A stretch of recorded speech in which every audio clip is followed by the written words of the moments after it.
Shalom, మీకు ఉదయకాల శుభములు. అనుదిన వాక్య ధ్యానం డైలీ బ్రెత్కు మీకు స్వాగతం. Praise the lord.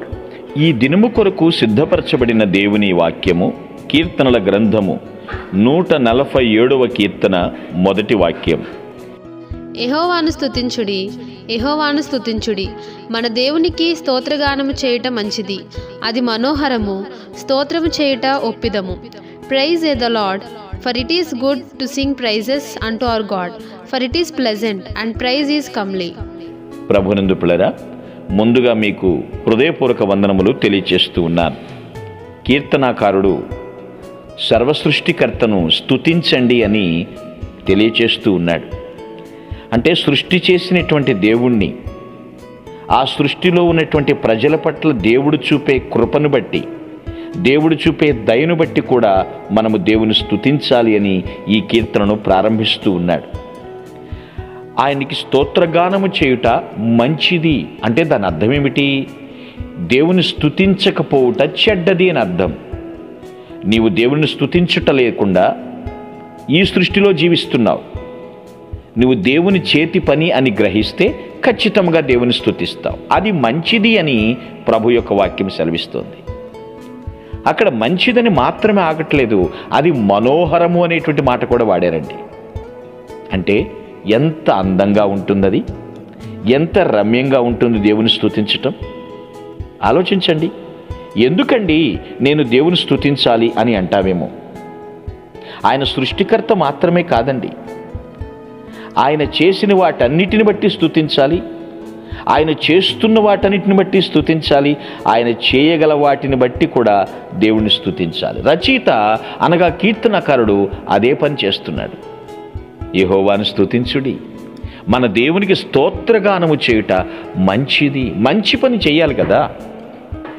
మంచి పని చేయటానికి ఎప్పుడు కూడా ఆలస్యం చేయకూడదండి. అలాగని చెడు పని చేయటానికి ఆలస్యమని కాదండోయ్. చెడుని అస్సలు చేయకూడదు. ఏది మంచి పని? దేవుణ్ణి ఘనపరచటం మంచిది. మనుషుల్ని పొగుడుతా పబ్బం గడుపుకునేటట్లుగా జీవిస్తున్నావేమో, అది మంచిది కాదు. మనుషుల్ని అభిమానించటం తప్పు కాదు, గౌరవించటం తప్పు కాదు. కానీ స్తుతి, స్తోత్రాలు, ఆరాధనలు అన్నీ కూడా దేవాది దేవునికి అనగా సర్వసృష్టికర్తకే చెల్లాలి. అది మనోహరము. ఎంత అందంగా ఉంటుంది, ఎంత రమ్యంగా ఉంటుంది దేవుని స్తుతించటం. మరొక మాట అన్నాడు, స్తోత్రము చేయుట ఒప్పిదము అని కూడా మాట్లాడుతున్నాడండి.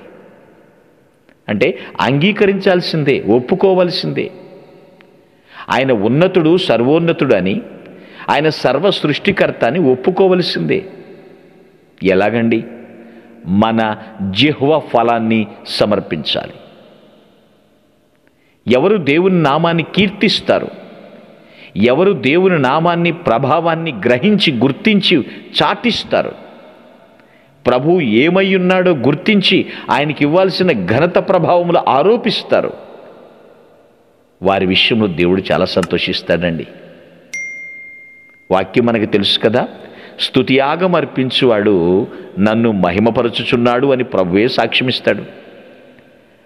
మనము దేవుణ్ణి స్తుతిస్తూ ఉంటే, ఆ స్తుతిని ఒక యాగములాగా అర్పిస్తూ ఉంటే ఎంత మహిమండి దేవునికి. వేకువ జామున లేచింది మొదలుకొని రాత్రి నిద్రకు ఉపక్రమించేంత వరకు కూడా నీ నాలుకపై దేవుణ్ణి స్తుతిస్తూ ఉండాలి. ప్రార్థనలో అన్నీ అడుగుతూ ఉంటాం, కానీ స్తుతి అంటే దేవుని నామాన్ని హెచ్చిస్తూ ఉంటాం. ఈ యొక్క సమయంలో స్తుతిని ఏ విధంగా నువ్వు గ్రహిస్తున్నావో నాకు తెలియదు, కానీ ప్రభు ఏమై ఉన్నాడో గుర్తించి అది నీ నోరారా పలుకు. సర్వ సృష్టికర్త ఇంకా నీ పట్ల అద్భుతములు చేయటానికి సన్నద్ధంగా ఉన్నాడు. ఆయన స్తుతించు వారి పట్ల ఆయన ఎప్పుడు కూడా ముందుగా సిద్ధపడే ఉంటాడండి. ఆయనకి ఇవ్వాల్సిన మహిమ మనుషులకు అప్పగించకూడదు. ఆయన స్తుతించటం మంచిది కాబట్టి స్తుతించకపోవడం మంచిది కాదని తెలుసుకో. ప్రభువా, నువ్వు ఉన్నతుడవు, అద్వితీయుడవు, సత్యదేవుడవు, ఆమెన్నను వాడవు, నిన్న నేడు రేపు ఏకరీతిగా ఉన్నవాడవు, మారడి దేవుడవు అంటూ ఆయనకి ఇవ్వాల్సిన స్తుతి ప్రభావములు ఆయనకి చెల్లించు. ఎందుకంటే స్తుతిపాత్రుడు, స్తోత్రార్హుడు ఆయన ఒక్కడు మాత్రమే. ఓ సర్వసృష్టికర్త, ఈ అందమైనటువంటి సృష్టిని నా కొరకు మీరు సృజించారు. ఈ ఆహ్లాదకరమైన వాతావరణంలో నిన్ను కీర్తించుటకు నాకు ఇచ్చిన ధన్యతను బట్టి కృతజ్ఞతలు అంటూ మనసారా నా ప్రాణమా యెహోవాను సన్నుతించుము అన్నట్లుగా ఈ క్షణమే దేవుణ్ణి స్తుతించుదువుగా. మీ కొరకు ప్రార్థించుటకు మేమెల్లప్పుడూ సిద్ధం. Praise the lord. ప్రభు నామమున మీ అందరికీ వందనములు. ఈ మా సందేశముల ద్వారా మీరు ఆశీర్వదింపబడినట్లయితే మీ తోటి వారికి షేర్ చేసి దేవుని రాజ్య సువార్తలో మీరు కూడా పాలుభాగస్తులు కావాలని ఆశిస్తున్నాం.